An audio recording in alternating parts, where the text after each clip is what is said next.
I was very grateful to sort of ignore the kind of, because in Colombia we have this thing called the Common Core, and you basically read a whole bunch of philosophy by like dead white people about how humans are trash. So instead I was like, let me not do that, because that's sort of like what everyone does at Columbia. Let me go through my own kind of core where I learn about African philosophy and I learn about you know, Southeast Asia philosophy and stuff like that. And sort of in learning this sort of concept of African philosophy and hearing about the works of like Cezaire, Fanon, and, you know, the idea of like, the idea of what the African diaspora means and what it means to be sort of a Black person taken away from their homeland and sort of re-identified in a new place. Once I sort of read all of that and understood all of that, that's when I started to sort of see my place in terms of, you know, this discourse and this conversation about identity. And yes. That brings like to my attention that everything that I know about my Blackness and, or, you know, me being an African American is white focused. What's in textbooks, what's in most of the written articles, what's in history is white centered. And honestly, I will admit that I've really been struggling with this. Am I Black? Am I African American? Recognizing that there is a difference between the two. And I've been like questioning, like, I need a Black perspective. I need to hear the narrative from a Black person, an African person. I need to see the difference between the two, because I mean, I have not read of those people. And the first time that I've heard of Fanon is from Gabe, in which like Gabe, he mentioned that he had read one of Fanon's books, and I was like, oh, I have no idea who that is. And now that you're mentioning him again, I'm like, okay, this is an African philosopher. This is someone who I need to look up on. So, but I wanted to take a little of it aside and ask, can you talk a little bit more about like African philosophers or Black philosophers? Yeah. And what you figured out from reading their perspective versus the other perspectives that were given. So I think one of the big things that is so, you know, gracious about sort of that perspective is that a lot of them are starting off obviously from the knowledge that they're Black. So they are looking not to sort of put pity sort of the experience, in the sense that, you know, a lot of the way that Blackhood and Africa in general, right, is positioned in Western society is that of the country of the unfortunate, right? You know, and it really comes and it really develops from, I'm sorry, I know I'm talking about the white perspective, I'll talk about the Black perspective, but it's really coming from, you know, the sort of concept of like, oh, you know, they're savages, or, you know, they don't know any better, you know, they don't have civilization, they don't have any culture. So that dialogue, that discourse, you know, we like to pretend, oh, we fixed ourselves, we're not racist anymore. But the dialogue today is very much the same, it's just in a different format. When you hear about people going on missionary missions, right? And going in and saving Black people in Uganda, saving Black people, you know, but what they're doing essentially is no work, no effort, because while they are going, you know, they are going in to sort of educate Black people about how to build bridges, how to make roads. They then leave, and then the entire infrastructure falls apart. Of course, because you never really actually educated these people. If you really wanted to educate these people, maybe you could take them and then bring them over here and give them an education here about how to build roads, how to do this, how to do that. Have them go back to their country and implement those ideas themselves, instead of saying, hey, you need a bridge over here, because I can see, you know, oh, people are busy walking this way and this way. Y'all need a bridge over here. So you build the bridge, but then no one uses the bridge because no one there actually asked for the bridge, you know? Sorry, that's the white perspective, right? This sort of like savior mentality of like, we need to save Africa. There's a writer, Shika and Fatih, and he's obviously controversial in the white community because it feels very much like a sort of flowery kind of fabrication of history, as if white people don't do that all the time. But you know, he basically did exactly what they do in like, you know, like the Iliad, like whenever they talk about Alexander the Great, you know, all those like flowery boo, boo, boo, boo, boo. So he did the same, but he did with Egypt. And he said, y'all, look, Egypt as an African country, as a black country, right? Way back then in ancient history, you know, had these brilliant pyramids, brilliant rulers, brilliant civilization, you know. And then he discussed how from Egypt, it kind of spread across to the rest of Africa.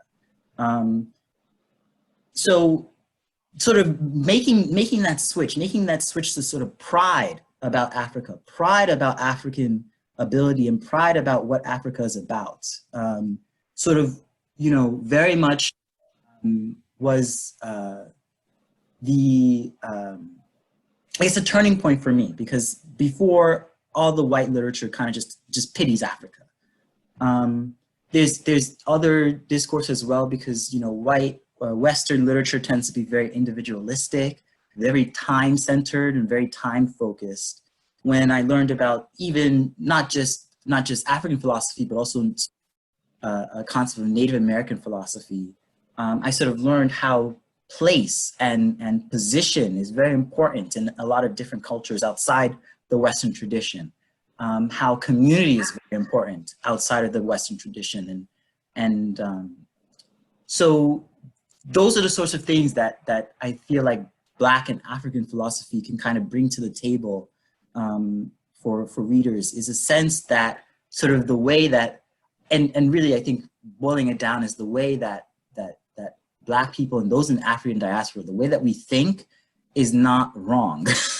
The way that we act is not wrong. You know, the way that we express ourselves is not wrong. I remember there was a, I can't remember who said it in one of our meetings, but something about how we as Black people, and we as part of the African diaspora, are descendants of kings and queens. You know, and to say that about ourselves is so important. It's such a good place to start off, because you start off, you know, with that pride and with that strength. But in that same line of talking about, you know, you have to start somewhere, do you recommend any books or articles or something that really was impactful for you? I could recommend Shika and Fatih. Nyere is also someone, if you want to even talk about, like, you know, how people even, you know, sort of combat each other on the idea of African philosophy. It's very interesting to see, for the difference between French writers like Nyere and Diop, and then maybe like English writers like Steve Biko, for example, who's from South Africa. So there's that. There's also Amy Cezaire and Franz Fanon, who are obviously very closely linked and talk a lot about the diaspora itself. So they added sort of that element to the whole conversation, which I think is super important for those in diasporic places like the US and the Caribbean. Those would be my recommendations as to people. Actually, and like, as I ask you this now, it comes to my mind that I read Conscientism by Kwame Nkrumah. Yes, Nkrumah, yes. And I didn't really, so I recognized that I was reading a book written by an African man. Mm-hmm. But in this conversation, I am realizing that he was literally providing a African perspective. Yeah. So he was doing what we were just talking about. So I want to mention, I'm remiss here because I'm not mentioning any African female philosophers. You will have to excuse me because it's you know, also too, Africa is a very, very male-centric, I shouldn't say Africa, I should say, a lot of the cultures there are very male-centric. So when it comes down to the voices of African females, a lot of times those are harder to find.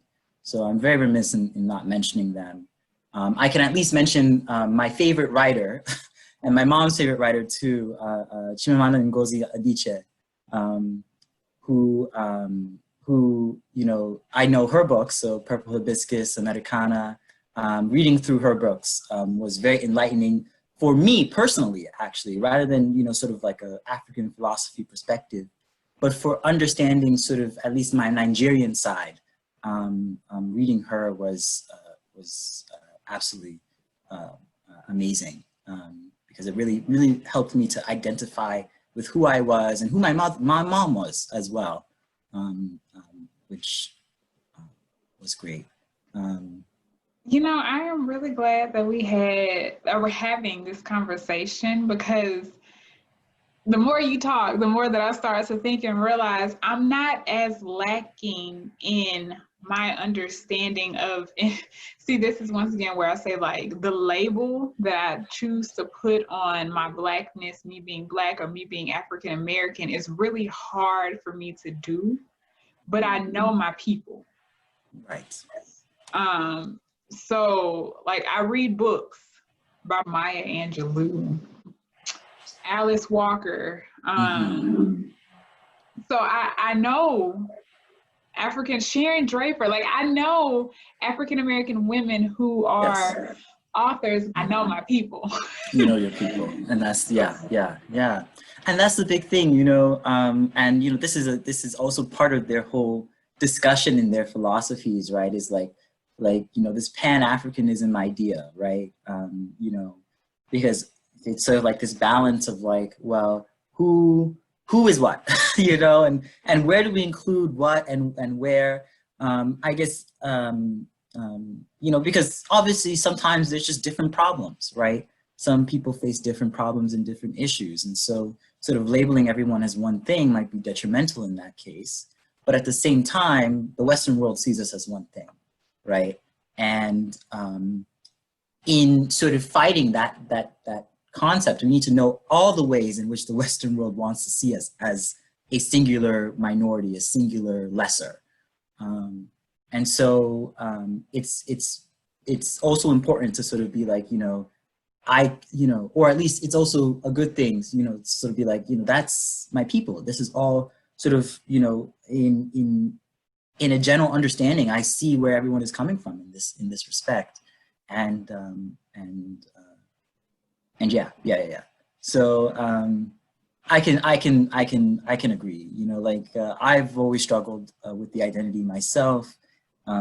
Sometimes I even still like to joke that, like, you know, I'm like the true African American, since there's actually no other label that would describe me in total, unless you wanted to go, you know, for a couple syllables.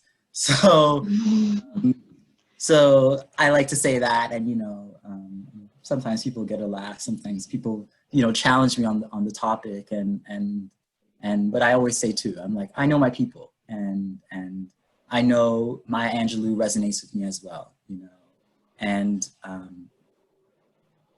Blackness resonates with me as well. You know, I wouldn't be part of PGSA if that was not the case. So,